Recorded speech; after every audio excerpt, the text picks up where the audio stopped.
ग्रीष्म ऋतुरे पक्षी प्राणदात्री पलटि जाती समाजसेवी चिन्मयी सदलबल। ग्रीष्म ऋतु आसवा सहित तापमात्रा दिनकु दिन वृद्धि पाइबारे लागिछि। एही तीव्र खरा और तापरे जंगली पक्षी माने पानीर अभाव अनेक समस्यार सम्मुखीन हेउछन्ति और मृत्युवरण करुछन्ति।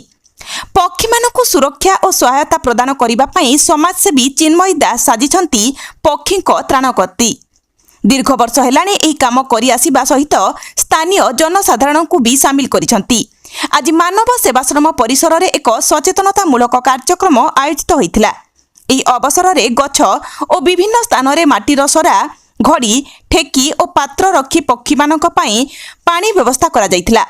समस्तको घर सामना रे छात उपरे किंबा गछ तले छोट पात्र रे पानी रखी पक्षी मानक जीवन बंचाइबाकू आह्वान कराइथिले। चिन्मयी कहिथिले जे गरम दिन रे एही छोट प्रयास पक्षी मानक पई बड़ सहायता होई पारे।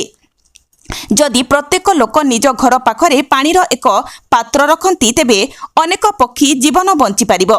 ए कार्यक्रम रे स्थानीय लोक माने समाजसेवी और मानव सेवाश्रम अंतेवासी माने जोग देई परिवेश सुरक्षा और पक्षी सुरक्षा पई समस्तंकु सचेतन करिथिले। चिन्मयीको एभली कार्यकु राज्यर विभिन्न महलरु प्रशंसा करा जायछि।